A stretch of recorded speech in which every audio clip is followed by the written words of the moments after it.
Welcome, everybody. This is Melissa Homer, Chief Cleaning Officer of Microfiber Wholesale, your favorite cleaning expert, here with a really special Ask an Expert episode. This time, we are focusing on cleaning and its connection with mental health. This is a topic that's incredibly important to me, both as a cleaning professional and as a person who has supported so many people with mental health challenges in my life and try to use my expertise in cleaning to try to return to them a sense of wellness and calm.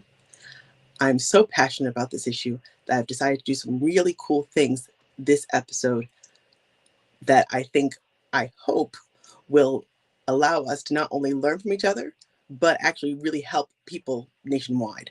And that's because I'm going to be using this go live as a fundraiser. And here's how it's going to go. I'm hoping that you guys will all share this video even long after it's live to encourage people to donate to a worthy cause, and that is the National Alliance of Mental Illness. It is a grassroots organization that focuses on empowering and educating communities on the importance of treating mental health with a focus on underserved communities and normalizing discussions of mental health, providing education courses, access to resources, and so much more. It's a great organization, and I'm hoping to use my platform as a chance to elevate this organization. And the way I'm going to do that is I'm going to get you to donate by giving you free stuff. So anyone who usually watches our show knows I answer questions about cleaning products and I give away coupons and freebies on microfiber as I do to make it fun. So I decided, why don't I do that to help you guys help everybody else? So here's how it's going to go. Click on this link, hit the QR code, and go donate to this wonderful worthy cause. And then go ahead and take a screen capture of your donation. I, ahead of time, took a picture of mine and scribbled out the amount, so I want you to do the same, so no shame in your game. No amount is too big or too small. If you take a screen pic and drop it in our comments, we're going to DM everyone that makes a donation and give them either free product or a deep discount coupon, depending on how wild this thing goes. I'm hoping we get lots of responses, and so I can actually run out of stuff. But I have all kinds of awesome stuff to give away. I've got glass towels. I've got scrubbing sponges. I've got, by the way, I love these scrubbing sponges. You should really, whoever gets those is lucky duckies. I've got microfiber. I've got so many things to give away because I want to see you all donate and help elevate this organization and give them the money they need to do the incredible work they're working on. So go ahead, go and click those and start donating now. And we're going to use the rest of this time to focus on cleaning and mental health and how we can use the power of cleaning to actually reduce our stress, elevate our endorphins and our sense of joy and calm, and really help you on your path towards mental wellness. Um, I will also, for everybody that, I understand times are tight, not everyone can make a donation. For those that aren't able to, I have a coupon for you too, don't worry. And that is our coupon code for the week, which is, so again, clean for mental health 15. You can use that on my wholesale site for the rest of, for a full week to enjoy a discount for having hung out with us and learned more about cleaning. Our goal is to help educate the public and more aware about how to clean properly from a real expert as opposed to all the nonsense that's being shared on social media these days. We're trying to cut through the noise and give you guys the facts, and I'm hoping you use this opportunity to share far and wide that if people are looking for a true resource on factual, well-tested cleaning information, this is the place you need to come. So let's talk about our theme for the month, which is sorry, theme for the week, but it probably is it's the theme of the week because it's the theme of the month. Sorry, I tripped for a reason. This is Mental Health Awareness Month, which is why we're having this Mental Health Awareness Week. So it is a really important time to talk about this really important topic. So let's break down cleaning and mental health. First, if you know me, I'm a cleaning research person. I'm a geek all the way. I never come without receipts. So I want to share with you guys your homework reading. Go ahead and click on later on Forbes magazine's the health benefits of a clean home, And the reason I give that to you is I'm going to cover so much of this and more, but that article is going to give you direct links to all the studies that I'm talking about. Um, when people make claims online, they often just throw out random facts that they haven't researched. And I want you to know that I commit to on my show never randomly sharing stuff that either I haven't tested myself or I haven't read in legit research that comes with receipts and real studies. So I want you to go ahead and check that out later for corroboration when you're going, oh, cleaning really can't change my mental health. That's just weird. No, there's studies, there's proof. I come with receipts. So go ahead and check that out after the show. But I'll summarize it for you here, which is there's been a ton of studies done that have shown that when you are in a chaotic, cluttered, and filthy space, it directly impacts your ability to function. It negatively impacts your mental health. This isn't just a theory. This isn't just a hunch. It's not, oh, I just don't like dirt. It's like literally messing with your mind. It has been proven that clutter can do things like take away your ability to focus. It, well, not completely, but it can actively, measurably reduce your ability to focus.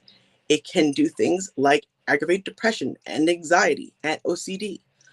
It can do things like increase challenges with focus for people with executive function disorders like ADHD. Your filth can be the thing that's holding you back from getting to your next level of mental wellness as you go on your journey through therapy and other treatments to get your life back on track.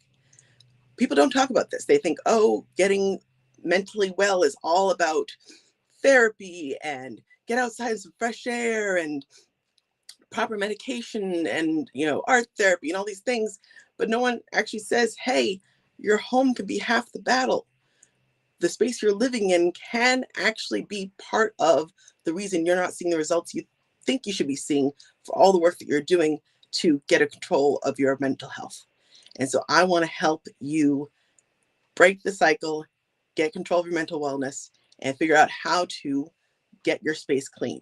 So let's address the elephant in the room, which is everyone probably has heard more than once that being in a clean and organized space helps you feel calmer, helps you feel more centered, helps you feel more focused. But when you're not doing well mentally, cleaning your space is really hard because you're not doing well mentally. So you're trapped in a cycle. I feel awful, so I can't clean. So my space is a mess. And my space is a mess, so it's making me feel awful. So I can't clean. And around and around it goes. And it's incredibly difficult to break.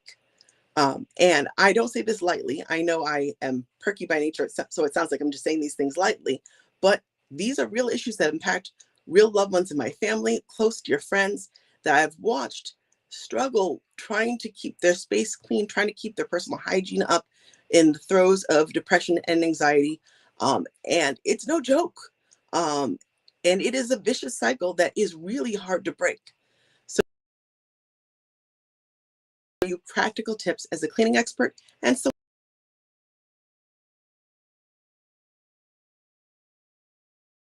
been on the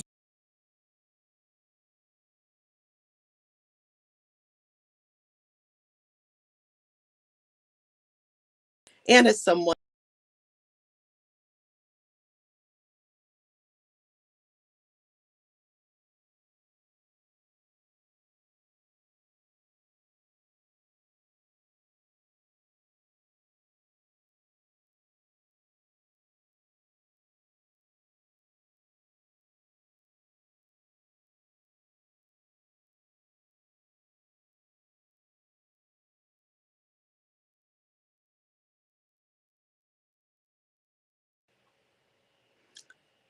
and I'm back.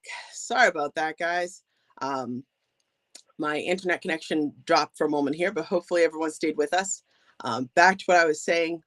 Um, I'm giving you this advice not just as someone who is, is a cleaning expert, but someone who has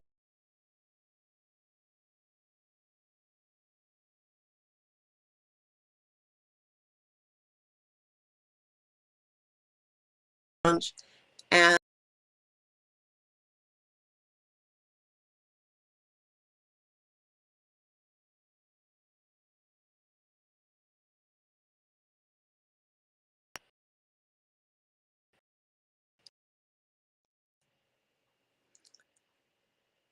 I am so sorry, everybody. I don't know what's going on with my internet connection here, but we are struggling with that for a moment, but hopefully we are back and on track.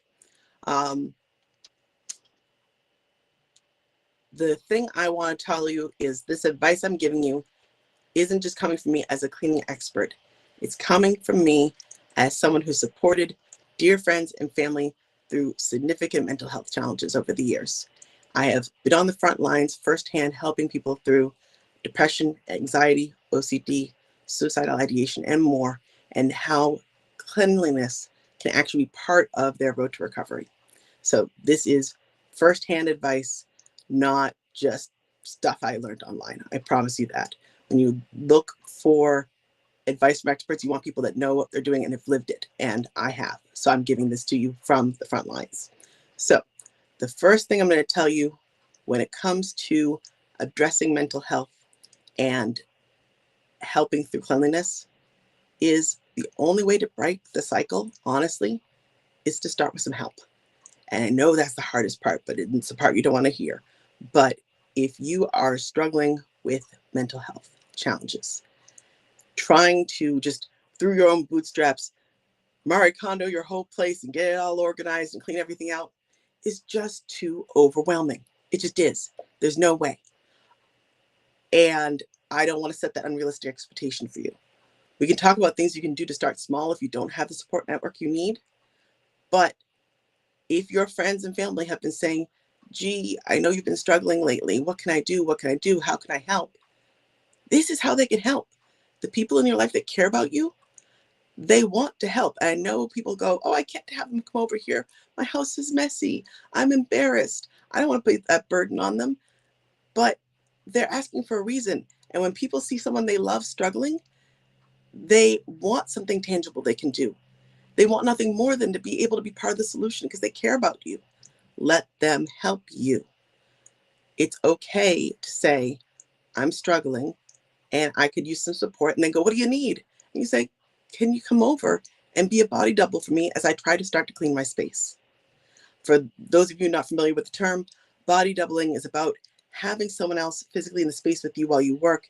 It helps create sort of a buddy system and a outside check to keep you from getting distracted, and creates a sense of community and companionship and frankly a boost of accountability that allows you to move forward. And when that person is body doubling with you, if you're really struggling with your mental health, it's okay for them to take the lead. If you don't have the energy to do the whole space today, that's totally okay. They can and will take the lead because they care, and that's all right. Um, the point of them being there is to help you so you can progress further in your mental health journey and eventually get to the place where you don't need that support and you're able to care for your space on your own. But if you're in a dark place right now, that's what friends and family and everyone that's been reaching out for you to help you, that's what they're there for. Take advantage of it. Don't be shy. They're here to help.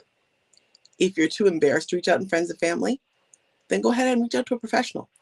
There are so many cleaning companies and services that focus on supporting people with mental health challenges in cleaning. Usually they're focused on hoarding or clutter and organization. Those types of services are also used to helping people with depression, with crippling anxiety, with PTSD, and who have had a challenge where they've let their space go. These companies will handle your challenges and handle your space with dignity and respect and compassion. And if you are struggling to reach out to them, again, this is something you can delegate to a friend and say, hey, I've been told there's places that will help people like me that are struggling to clean their space, but I just don't have the mental energy to find one. Can you find one for me? Everyone can Google. Your friends are happy to Google, and they will gladly take care of that for you. And if you are struggling to, it's a pretty simple search. Type in hoarder cleaning, home organization, things like that, and you will find the companies that are intentionally in your local market going after customers in need. And be upfront with them during that phone call. If you're calling just a regular cleaning company, frankly, everyone will do them, and most of them are well trained in supporting that type of work. When you call people that are just regular cleaning companies, though, you want to make sure you preface the situation you're in. and just say, I've been struggling with my mental health. I'm trying to get my life back on track. I want to start getting my home clean, but I need someone that's going to come over here that is going to come for the place of support and not judgment and help me out over time and be honest what you need. And usually the people that are on the phone know right away, they're going to bring down that conversation, meet you where you are without judgment, support you, and make sure they send the right staff person that knows how to navigate these sort of challenges with grace. And if you're financially struggling and can't afford to do it right now, again, this is where, if you've got people in your life that's saying, how can I help? Saying, could you rally my friends to buy me a gift card towards some house cleaning? And your friends will gladly do so. People love something tangible they can do when they see you struggling and they care about you and they want to help. And telling them, hey, can we throw a little GoFundMe together to get some house cleaning? Because I know that's one of the things that's really stressing me out and keeping me overwhelmed and keeping me from moving forward and having people over. And I need that socialization for my mental health, but I've been too embarrassed to have people here. Can you help me? These are tangible things your friends and family can do and they want to do. So give them that opportunity. Beyond professional help, let's talk about how you can help yourself. First, the real simple one, and this is going to sound ridiculous, but I swear to God, it makes so much difference. One of the first things you want to do when you're trying to get your life back on track in terms of cleanliness and calm, if you're struggling mentally, is make a cleaning caddy. I know it sounds really lame and like, how could this really be a thing? But it's totally a thing. All professionals have a cleaning caddy, and it is a plastic caddy that you get at Walmart or wherever you want to go that's designed to hold cleaning supplies. And as a home cleaner of your own home, it is your first major hurdle breaker. When you feel stressed and overwhelmed and can't get yourself to start the task, especially a big challenge for people with executive function disorders like ADHD, it's so hard to get going and get that first step. And it can all feel so overwhelming. If you have a cleaning caddy ready to go, your magic doctor's bag, like in those old movies where he grabs the bag and runs off to save the day, you can train your brain to know, this space is a mess. What's step one? I grab the caddy. Okay. I go and I grab the caddy, and in it are microfiber towels and all-purpose cleaner and some scrub sponges and just all the basics. Nothing complicated, but enough of the fundamentals to get through most cleaning tasks. And step one, I got the things I need in my hand. Let me go over to where this mess is. And I'm just going to focus on the easy, quick hits that give me that adrenaline and endorphin boost of having accomplished something. Okay, the space is a mess. Let me just clean this counter. And I can spray, I can wipe, and I can clean this counter. And there's an immediate gratification that comes from seeing something tangibly get fixed. And then you're going to use my next trick, which is the trick of might as well. You're going to trick your brain. When you tell your brain, I got to clean this whole space, it's going to shut down. It just does. But I can tell my brain I got one thing to do, and then, well, since I'm here, I might as well. All right, I got to clean this counter. Great. Did it.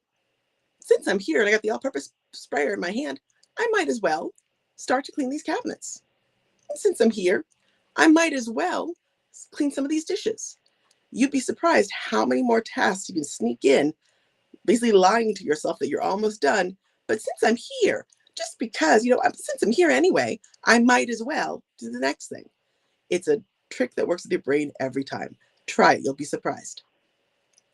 Another way to trick your brain is through providing dopamine your brain doesn't provide on its own.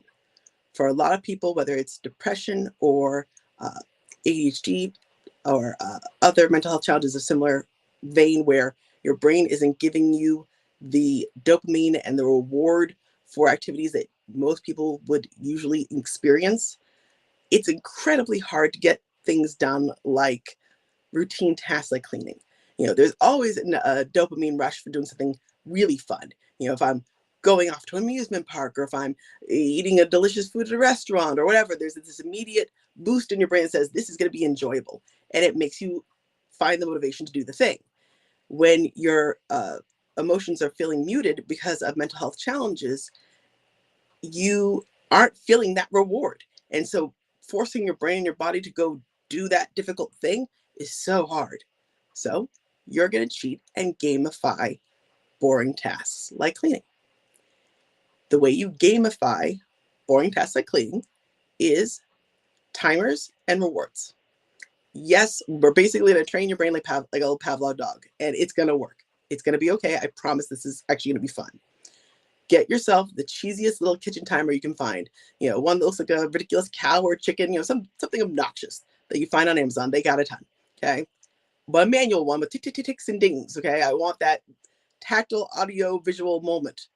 And you're going to tell your brain, okay, I know you're exhausted. I know you can't clean right now. I know you're depressed. I don't want to do it. But I'm going to play a game with your brain.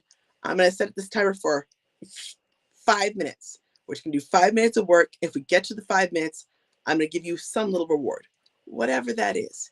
It can be a sip of your favorite beverage. It can be turning on your favorite music on your Alexa or whatever and having it play wonderful music while you work. It can be a single M&M, whatever it is that gives you some little hit of, I won my little prize. Or some screen time if you're one of those people that enjoys looking through TikTok. I get a TikTok or a short for every 5 minutes I succeed at getting myself to clean. Pick something that means something to you. And I'm not going to judge. You figure out what means something to you. But make the increments short. This is where everyone makes a mistake. They say, oh, I know how to reward myself for cleaning. I'm going to clean for 2 hours. And once I get the whole kitchen and bathroom done, I'll give myself a chance to relax and a nice, cool beverage. You're never going to make it those 2 hours. That's how you got here in the first place. You don't have the energy for those 2 hours. So stop setting unrealistic expectations of yourself and making expectations that you can't meet. Set 5 minutes. Succeed at those. And as you get stronger, go ahead and set 10 minutes, but never more than that. Because to be entirely honest, you wouldn't be in this mess if your brain was willing to do more than 10 minutes at a time. 10 minutes, reward. 10 minutes, reward.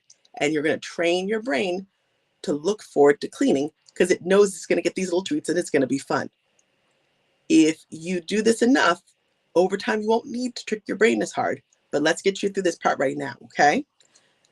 The last trick I'm going to give you is one that should be obvious, but one that I don't think it gets enough appreciation, which is the importance of upbeat music.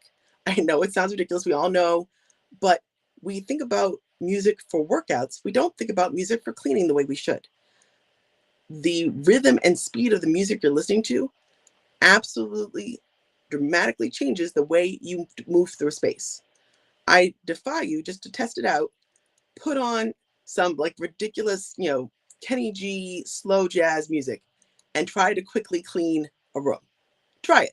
It's going to aggravate your brain so badly that you're going to have to stop in 3 minutes because your brain won't do it. That smooth jazz is just going to lull you down. Then go ahead, turn on some nice, speedy, poppy salsa merengue music, something really fun, and go do it again. And you'll find your body immediately moving so much faster. We know this for jogging. We know this for workouts. You've got to take advantage of it for cleaning. If you're cleaning in silence, you're doing it wrong, okay? That's why God created AirPods, or the scientists created AirPods, or whoever's done it. Thank goodness for them. In one ear at all times. I know that's a trick from the pros. Never clean with both ears blocked. You need to be aware of your surroundings, and you need to hear if you're messing up, especially if you're working with a vacuum. You never want to be accidentally sucking up and something sharp or dangerous that's messing up your machine and not hear it. And also, it's just a security thing of if you're doing something noisy, like cleaning a shower and you got water on, you need to be able to hear your surroundings. So one ear in, upbeat music, and get scrubbing. Now, it looks like I've got some chats building up here that I haven't addressed, so I want to get to them. Let's see. I got a comment here. My secret trick is to invite someone over. You'd be shocked how much more motivated I am to clean when I know a guest is on their way. Oh my gosh, yes, Eric. Thank you for that absolutely accurate advice. Let's be honest. We've all done it when we've got in-laws are coming. My friends are coming over tonight. I'm supposed to host. That drive to impress others absolutely can be a wonderful tool to help you push over that, you know, pain point of getting your brain to agree to go clean. But I want to bring up, just because it's important, Eric, that we got to be careful about setting in our brains the idea that no one can see our space unless it's perfect. This is actually something that I think our society in general has done us dirty. They have told people, especially women, that how they keep their home is a measure of who they are and their cleanliness, their morality, their hardworkingness. All of that is somehow measured by how their house looks. If your house is, in poor condition, that must mean you're lazy or you're dirty or you're, just not a good person. And it's wrong. There's so many times in our lives that our space may not reflect who we are. It may reflect what we're going through. It's okay if your space reflects what you're going through, because you're going through it. And guess what? You're a product of your environment and you're human. And you're not going to always live in a Better Homes and Garden magazine. That's okay. So yes, it's okay if you want to use the pressure of someone coming as a trick to get yourself to clean sometimes, but don't let it become a thing where you teach yourself that no one's allowed to be over here unless my space looks good. Because there may be times in your life where you need people to come over when your space doesn't look good. When you've had a bad day and something bad's happened and you need friends over now and you don't have the emotional capacity to make the house look like Better Homes and Gardens, and that's okay. I've seen so many new mothers trapped in the throes of caring for their child, or people grieving from the loss of a loved one, or in the depths of mental health, depression, and other challenges, saying, oh, I can't have everyone over here right now. The place is a wreck. I look a mess. Don't come here over here. I'll just talk to you on the phone. But now all they really need is this big stinking hug and someone to come be with them and to help clean up their space for them and maybe cook them a meal. And they're denying themselves all that help because they've told themselves that it's shameful to let people see them in this condition. And it's not. We're humans. We are overgrown, hairless monkeys. We all used to live in dirt-filled caves. It is okay for your space not to be this inspo house like you see on, Instagram and TikTok all the time. These social media platforms are amazing, but they've skewed our sense of reality and how people live their daily lives. You all know people clean furiously before they film, right? That's not how their house really looks, right? I hope to God you do. We all are human, and I, a cleaning expert, my house often looks trashed by my own kids, and I know exactly how to fix it. And even I can't keep up all the time. We're human, and I want you to learn that the people that love you know you're a good person and will gladly come home to your house when everything's a wreck and you need them, and they will not see the clutter. They will see you, and it will be okay. So train yourself to be okay with the people in your life seeing you for who you really are and giving you the support you need. By the way, this reminds me, one other important trick for cleaning with mental health that I wanted to mention that I didn't mention in my earlier segment because I wanted to get to some of these comments. The thing I want to reinforce with you is it's 10 times harder to clean when nothing has a home.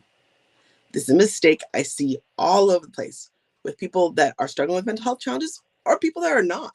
It's a common problem with everybody, which is we're so worried about the aesthetics of our space, we forget to give items homes.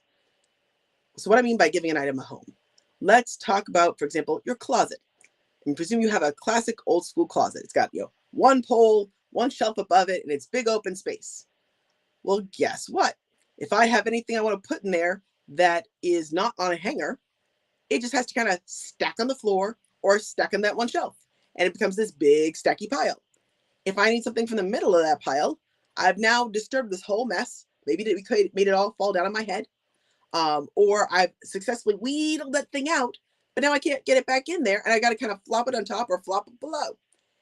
In a few weeks, what was a quote organized closet is now a hot mess that is jumbled stuff everywhere and piles on the floor and completely unusable. Why? Because there's no organization within that space. We've all seen those California closets with all the little subdividers and shelves and spaces. What they're doing is what you need to do to your whole house. which is taking a open space that's just sort of amorphous and big and breaking it down into useful compartments that can be designated as the home of certain things. If you've just got big open counters and big open shelves and no way to compartmentalize and organize stuff, inevitably what happens is doom piles. Piles of junk that you mean to get back to at some point. I'll just throw it over there. Then more pile stuff goes on top, and whatever's underneath, good luck. Out of sight, out of mind. It's gone now. It's dead to you. And then you don't even remember what the whole pile was for. And now these, droppings end up everywhere, all of your space, making you feel cluttered, stressed out, and overwhelmed. When you give things homes, when you break up large spaces into small, usable, bite-sized pieces, you have such a better chance of keeping it that way. When just you're going back to that closet analogy, I have that old school closet that was just an open space. And now I put in something as simple as some dividers and some shelves on that upper shelf. And now instead of one big space, I've got 12 smaller spaces. I can now decide I'm going to fold up and put some sweaters in here. I'm going to fold up and put in some jeans I'm hoping to fit again into someday here. I can put in whatever it is I need to store up there. And now, if I want to grab those winter sweaters, I can just get them without knocking over the jeans, knocking over the toiletries or whatever it is I've got hidden in this closet. When you create separate spaces and things have their own little shelf or little tub to live in, you can access them without knocking over the mess. And that makes you exponentially more likely to put the thing back. Because this is what really happens, is you get the thing you need, and then getting it back into where it belongs is hard. So you say, oh, I'll just leave it here on the counter for now, and I'll deal with that later. And then later never comes. And another thing gets in that counter, and another thing gets in that counter. And soon your whole space has everything that used to have a space where it was living kind of bestrewn across your whole space. And it's an overwhelming pain in the neck to get it all back. So you stop cleaning because there's no way to get underneath all of the junk to clean. And that's when the spiral really starts. So give your things homes. Now, I'm going to give you 2 important sub-suggestions about the giving things homes. 1, if you struggle with any sort of ADHD or focus or executive function disorder type mental illness, your homes need to be see-through. Hear me on this one. There's been so much study and work that shows that if you struggle with mental health challenges like ADHD, you have a challenge with object permanence. Your brain struggles to keep things in short-term memory and is very visually focused as this is the brand of ketchup I know. This is what I use. It's on this shelf in the kitchen. I'm sorry, in the fridge. And if it gets moved one shelf down, it's dead to me. I don't see it. You change brands on me, oh, I don't see it. We struggle tremendously with this. I say this as someone with ADHD that knows. So if you put all your stuff in opaque containers that you can't see in, those things just disappear from your brain. Short-term memory goes, oh, well, those don't exist anymore. And you will find yourself endlessly rebuying the same thing over and over because it's living in one of those well-organized shelves that you never go into. And then you go, oh, I don't have this thing. I don't know where it is because it's in one of these opaque things I can't see in. And I go and buy it again. And then I find myself with, 3 things of oregano. This happens all the time to people that struggle with executive function and ADHD type disorders. The way to break it is to make sure that your storage system is visible. Clear lucite containers, clear plastic tubs, glass doors on cabinets, anything you can do to make it visual. I need to be able to take inventory without having to go dig as much as possible. The hint for others is if you have a good memory and you know this isn't a challenge for you, opaque containers may actually help you feel less stressed about dealing with your stuff. If it's not a challenge for you that you're going to forget, being able to have these opaque bins and opaque closed cabinets kind of lets you put things away and create open space without necessarily having to have the stuff inside perfectly organized. This is especially true for someone with things like an OCD disorder. Sorry, this is especially true for people with things like OCD where, this isn't as neat as it could be. It's stressing me out. Seeing it this way is aggravating me. And now I feel overwhelmed and I have to deal with it. If it's opaque, and simple for you, then that'll actually help in your situation, because you won't be able to see that it's not perfectly set up the way you know it should be. And you'll kind of be able to block it out of your mind for right now and focus on what you need to focus on. If you're one that struggles with having things the right way, you may want to make your right way simpler. So things like, instead of having perfectly stacked um, piles of things, make it a bin where things can be tossed in. A great example for this, by the way, is microfiber rags. I can't tell you how many people I see have their cleaning supplies at home all neatly folded little towels. There's no reason to. You don't have to. Get some cute little, Rubbermaid or Sterilite tubs and throw your clean microfiber in there. It's okay. And you know that's the tub that's got the microfiber in it. When you pull it off the shelf, it unfolds anyway. Who cares? You're going to refold it as you clean anyway. Who cares? Don't waste all this labor folding the towels, going, I'm Henry the Eighth, I am, for no good reason, when you could just have a tub that's your microfiber tub, chuck them in there, close the lid, and when you tap fresh towels, you grab some and fold them as you need to use them.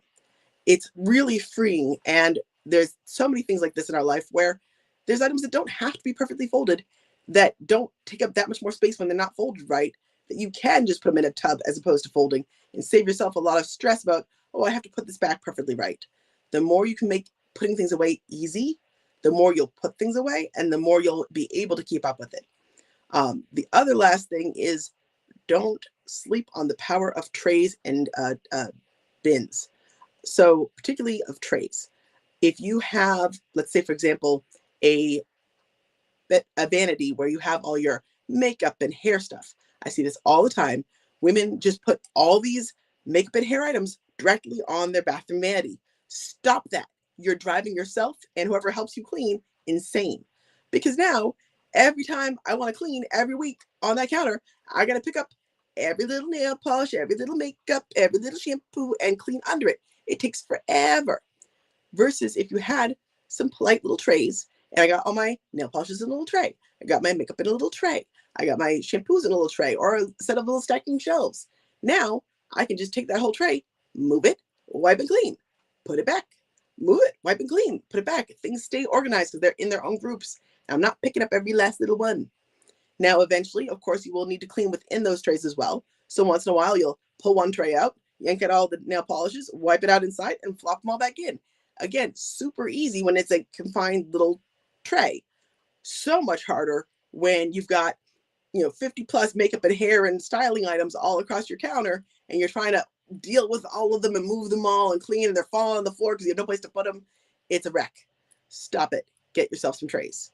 And this is true for people with mental health challenges and true for just Joe Schmo off the street.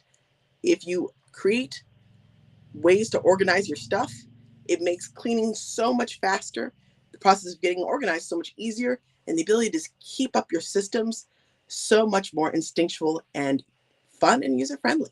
So, this is the basics on home organization. Hopefully you've seen them elsewhere before, but I'm telling you now, they actually matter to you succeeding at getting your mental health back, because there's nothing more disarming than you trying to do your best to get back your life back. And now simple things like your bathroom vanity's gotten out of control. So you stop cleaning the bathroom. So it's dirty. So you feel gross. So you get frustrated and overwhelmed, and that stuff starts piling up in other spaces. It can spiral so easy. The easiest thing you can do to take charge is start creating homes for your spaces, making them modular and easy, making them visual if you struggle with memory issues, and getting yourself a caddy to help you when you need to go into action and clean things up quick and easy, because you've made it a easy compartmentalized space that you can move and clean and put things back and move on with your life. Let's see here. I've got some more questions coming on in. What are some of the effective strategies for deep cleaning hard to reach areas and neglected spaces in a home? Great question. Thank you. We got a new listener, Anastasia. I'd love to have you here. So deep cleaning this neglected spaces is hard. There's a reason we neglect them, which is it's hard. So let's talk about, the elephant in the room. We wouldn't be neglecting them if it was easy. But trick number one is clean those neglected spaces more often, because you're making it harder. This is something I see all the time, which is there's a task people know is tough to do. let's say addressing the hard water in your shower glass. Perfect example. And they go, oh, I remember doing that. It was awful. It was all this scrubbing and it was exhausting. And I never wanted to do it again. So they wait and they wait and they wait till their shower glass is absolutely trashed. And then they go deep clean it again. And they go, see, I was right. I should have been avoiding this. This was awful. Not realizing they've made it awful. If you deep cleaned that glass, the way to avoid ever having to deep clean it again is to come back in a week and clean it the next time and clean it the next time. Because when you clean the shower glass that's just been cleaned last week, it's like this. It's 2 seconds. You take a little acidic bathroom cleaner, you scrub it down on any little deposits that might have formed this week, but probably not that much at all. They come off in a few seconds. The acid dissolves them in moments. You go, oh, this is easy. Squish, squish, squish. And it's right back to factory finish. And you do it again. And you do it again. Cleaning is so fast when you're cleaning mostly clean surfaces. That's why professionals try to encourage you to get weekly cleaning, because they know that maintaining your home is going to be a walk in the park when they're back there frequently. They hate monthly services because it's like digging you out from square one over and over and over again. It's Groundhog Day on the worst day every month when you do monthly professional services, because that home has had all month to get all built up and gross all over again. If you hate deep cleaning neglected spaces, stop neglecting them. Do it more often. That will solve 90% of the problem. So in terms of tricks to get to neglected spaces, more often than not, the reason you're avoiding it is you also don't have the right tools. For example, I see a lot of people with the spaces in their kitchen between their oven and their refrigerator or around their fridge getting nasty because they don't have a tool that can effectively sneak between those spaces and clean. Their mop's too wide and they don't have anything else to jam in there. The easiest ones I've seen to solve that, let me get it here for you,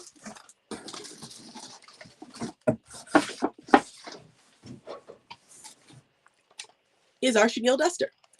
If you have that gross space between your oven and your refrigerator, the refrigerator and the wall, or the oven and the cabinets, or in your bathroom between the bathroom vanity and the toilet, and there's that stupid skinny space that nothing fits in, that's disgusting, this is your friend. It squishes down to like barely an inch if you really squish it. So you can jam this thing under the refrigerator, between the cabinets, behind that stupid spot in the bathroom where your tub and the wall meet and you can't get in. This is actual microfiber. All of it's real 100% chenille microfiber.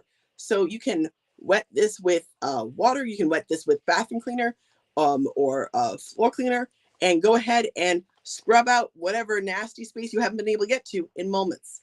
And this thing is easily washable. It's just got Velcro. So you take the sleeve right off, throw it in the washer and dryer, medium heat. Don't melt your microfiber. Always remember medium heat. But now all those little spots you can't get into, just a couple seconds and they're done.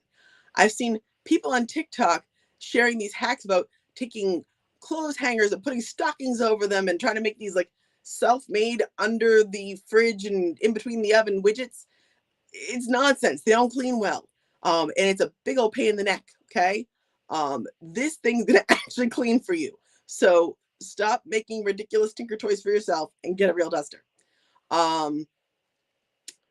The other trick to cleaning the neglected spaces is, more often than not, it's about letting chemicals sit longer. I see this mistake also a lot, which is I have, for example, back to that shower glass. I've neglected this shower glass for ages. It's trashed. Today's the day I'm going to fix it. And they go and they get the right product, like something like a barkeeper's friend, and they mix it up saying, okay, well, I heard from Melissa online. This is the product I need for hard water. I'm good to go. They smear it up there and immediately start going ham on the surface. They're scrubbing, they're sweating, and they're going, this product doesn't work, this stinks. Because you didn't let the chemistry do its job.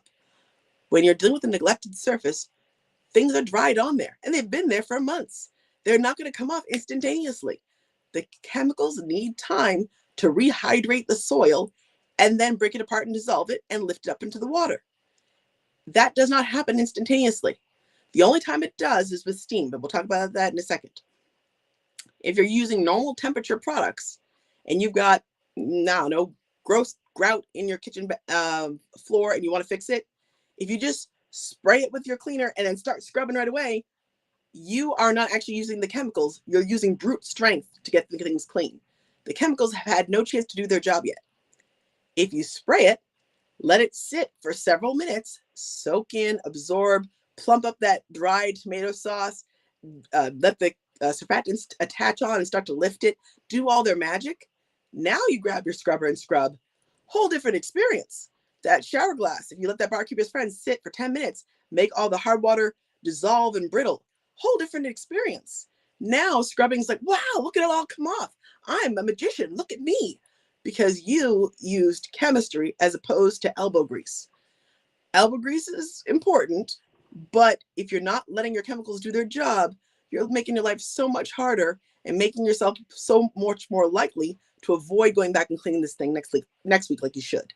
So, to clean and neglected spaces, get the right tools, give chemistry its time to work, and get back to cleaning it more frequently before it gets neglected again. So those are all my hints. Let's go ahead and do some other questions in here. Any tips on cleaning and dusting leather? Is this something my cleaning lady should be doing? Sometimes I'm not sure if that's their job or mine. What a wonderful question. And I can't thank you all enough. I'm seeing some, I know listeners that have been with us for a while. I love seeing our loyal subscribers.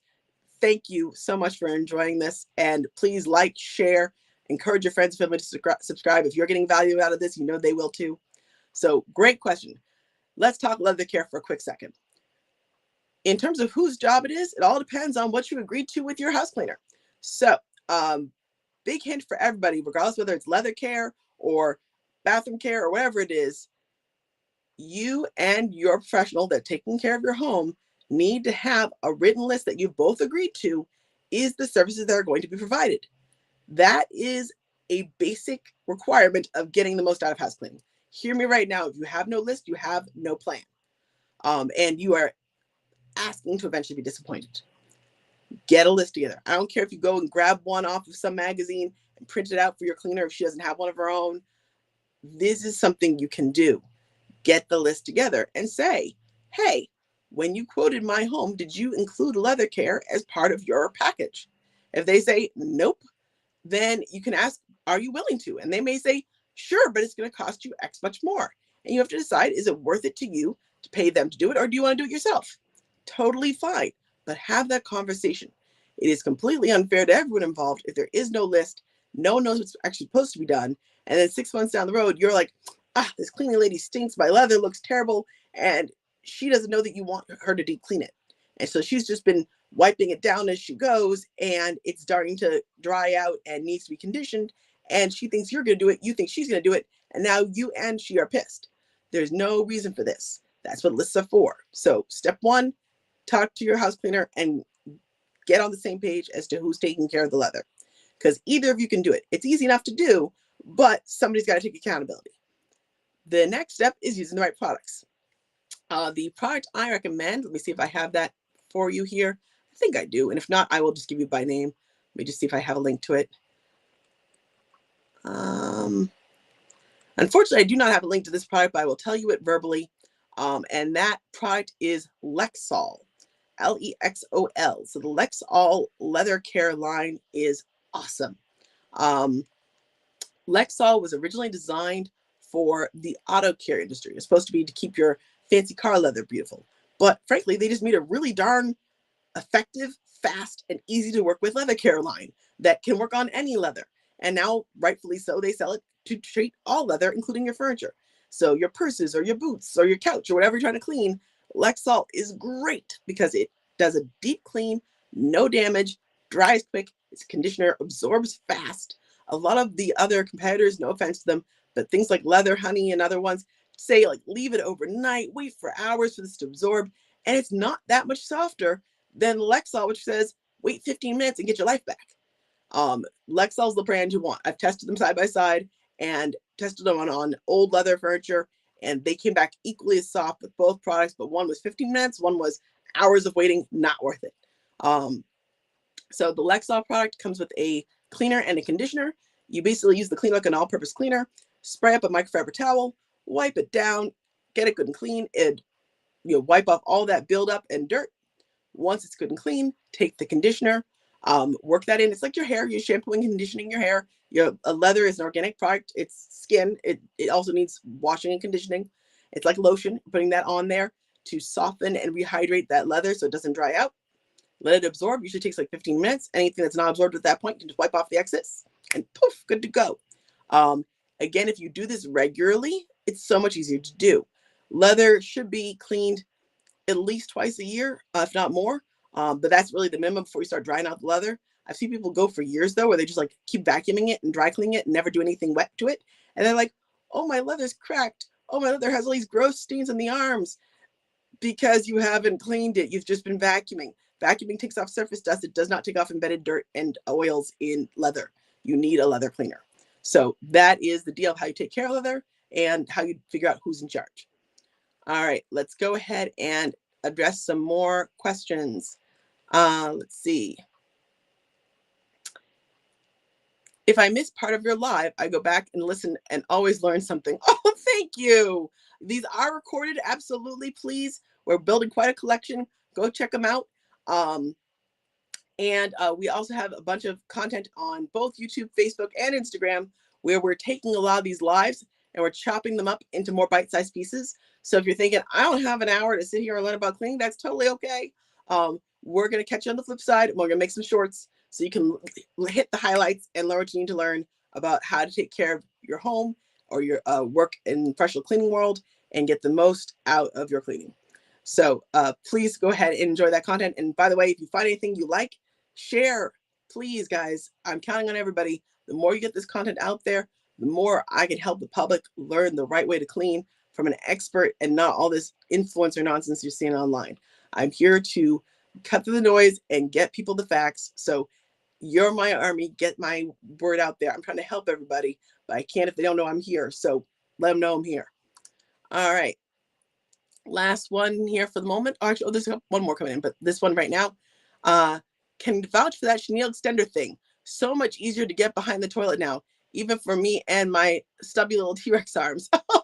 Wonderful comment, Lynn. I love the humor of our listeners, by the way.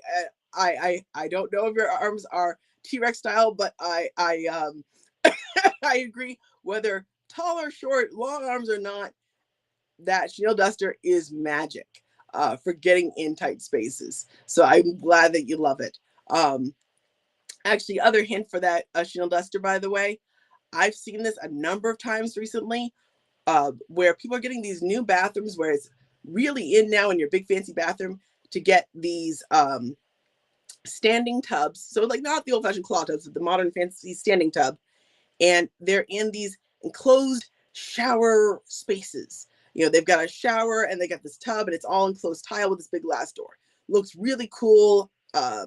All the new architects are totally into it. And you see it on all the HGTV nonsense. It sounds awesome in theory, but what inevitably happens in these designs is they end up with this tub like a couple inches out from the wall on all sides, boxed in by tile and glass. Now, how the hell am I supposed to get back there and clean? It drives me bonkers. The people who install these spaces don't think about how to actually maintain things. They get so far as to go, oh, okay, I'm supposed to, put in this beautiful tub and tile and shower, but I'm giving zero thought about how you're going to clean it going forward. And that enrages me because that's what you pay a professional for. They're supposed to think about not just making it pretty, but making it functional. And it's their job as architects and contractors to say, ma'am, what you're asking for is going to be really hard to take care of. You know that you live in an area with really bad hard water. You probably don't want to use marble in this shower because it's going to be really hard to get the hard water off. It's their job to tell you that because they're the ones that should know. But more often than not, they just go, sure, ma'am, you want marble? Absolutely, ma'am. And they put it up and run away. And then you're stuck with the aftermath. Those tubs that are now those standing tubs that people are putting in these weird spaces are a nightmare to get behind because they've wedged it between shower glasses and walls and tiles, and you usually can't get in there. But if you have our chenille duster, you can sneak it down in there. And again, this can be put with a real soap and all-purpose cleaner or hot water, whatever you need, bathroom cleaner, and you can curve it to get behind that tub and that stupid little spot you can't get to, and hook it around there and get into any of those awkward spaces that mold and algae and bathroom gunk is growing because you couldn't get your mop or your duster in there properly. This thing's going to fix that for you. So if you have one of those funky modern bathrooms and you're losing your mind trying to get around those things, this is the tool you've been missing, and it will fix your problem for you. Let's see. A couple more questions as we get near the end of the hour. I have hardwood floors. What is the best way to clean and maintain hardwood floors? Wonderful question. So there's a lot of mystique around hardwood floors that just isn't real. We grew up with great grandma's knowledge about floor cleaning, and no one's updated you because no one taught you about cleaning science in school, and it's not fair. So I'm sorry. The reality is you're not actually even really caring for a wood floor anymore. You're caring for a polyurethane floor. If we're going to be real honest, most wood floors are coated in layer after layer of polyurethane, and you're rarely interacting with the wood itself. You're interacting with that polyurethane. Now, you do need to be careful about water usage, because if there are gaps in that polyurethane, you can get down to the wood and cause damage.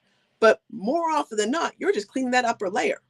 And at that point, it's just polyurethane polymers and plastics. It is artificial resins and similar materials.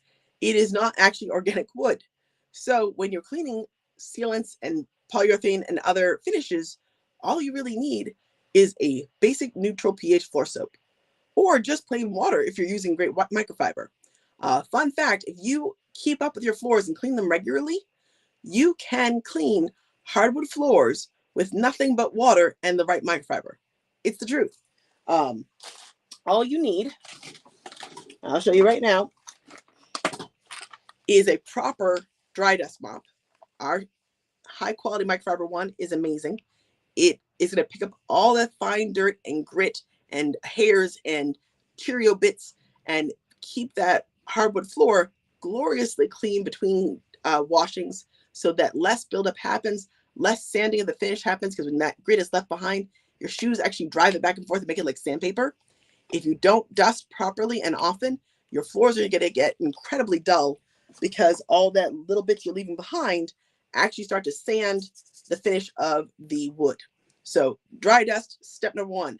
Step number two is wet mop with a high quality mop head.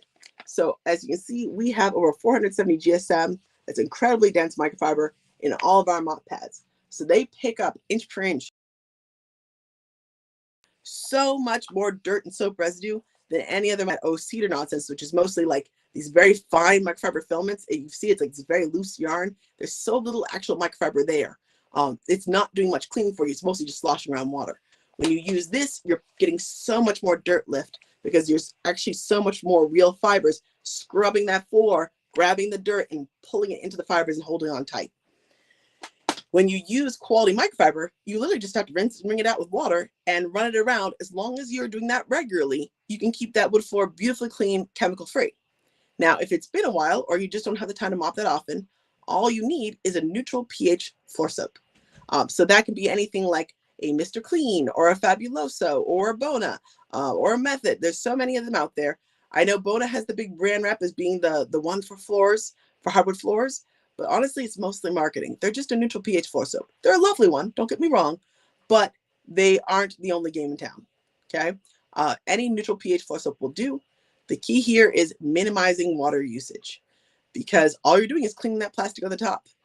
And if you use too much water, you're risking water seeping into the seams between the boards, or any scratches you have in that polyurethane, or around the edges of the side of the wood underneath the baseboards, and causing wood rot from underneath, which of course is what you don't want to do. So you can do that by rinsing and bringing out that head really well. You can do that by using a spray bottle and spritzing down your floor cleaner and just mopping it up with the mop head.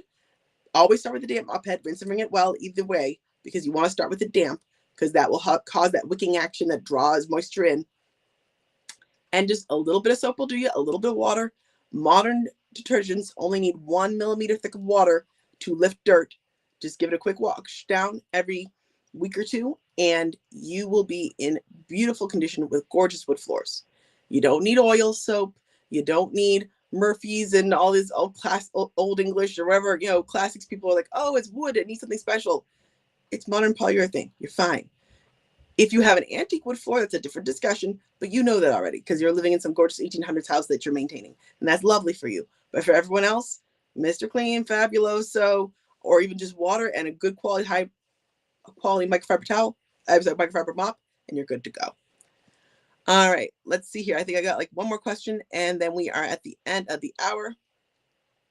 Any way to prevent the pinkish ring around stagnant water places, i.e. toilet bowls? You're not going to like my answer, Crystal. And the answer is not really. So I'll tell you what you can do, but it's not going to work as well as you want it to.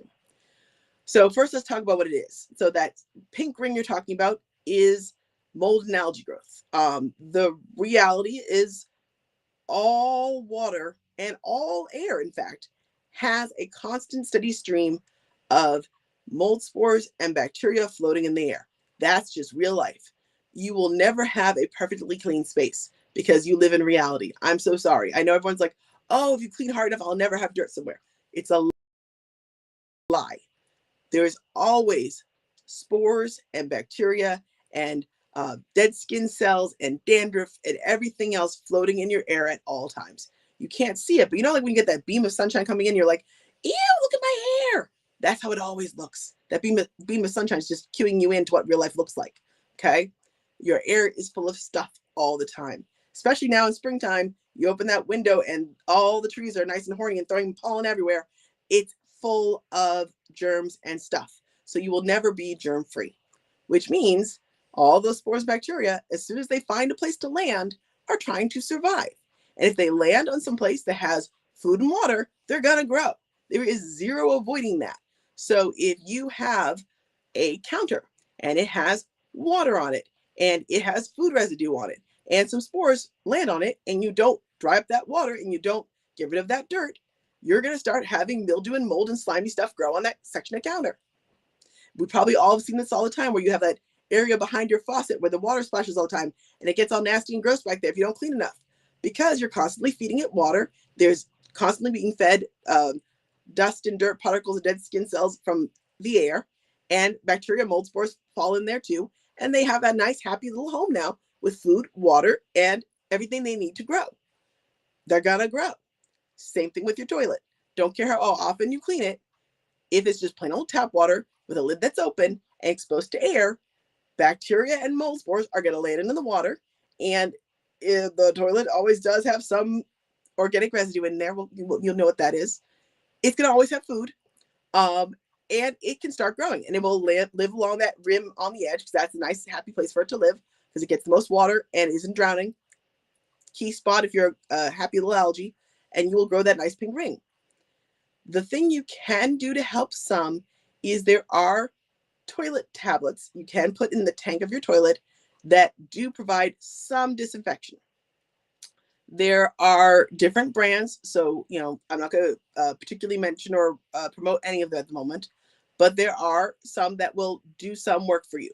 But keep in mind this, they can't go that strong with the products in there because if they make it too harsh, it starts to damage the flappers in your toilet. You know that thing that keeps the water flushing in your toilet and back in there?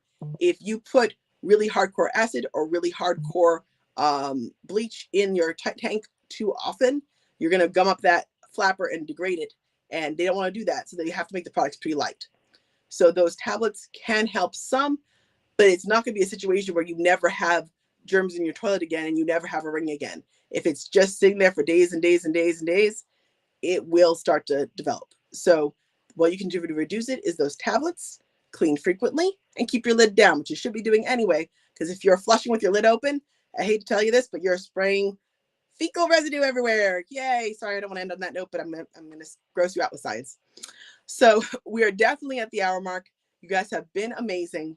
I want to shamelessly plug one last time as my closer here that anyone watching, if you want to help during Mental Health Awareness Month, get the word out there that talking about mental health is important. We need to normalize admitting the mental health challenges affect all of us and that we need supports. Please go ahead and donate to this worthy cause, the National Alliance for Mental Illness. If you do, take a screen pic, drop it in the comments. I'm going to make this offer for the full week till next Friday. If you drop us that comment, we will either send you free goodies or a deep discount coupon, whichever you prefer. We're trying to help boost the signal and put a focus on mental health, illness, and cleaning. And this is our simple way to do it. And if you can't do a donation, but you still want money off, don't worry, I got you. You can get Clean for Mental Health 15 for 15% off coupon. Again, Clean for Mental Health 15 for 15% off. Now, none of this works unless you guys boost the signal and share this out. I'm on here because I'm supposed to be helping everybody, and that only works if everyone knows I'm here. So if you found me, don't keep me to yourself. Don't be greedy. Share. Go ahead and make a post, comment, share the reels, share this live, like, subscribe, and follow us. I have a blog where I put content out twice a week. There's so much to learn. Please join our community and spread the word that there's a new game in town with expert advice that you need to change the way you clean for better, forever. So go ahead, like, subscribe, follow, and I'll look forward to seeing you next week. Bye, everybody.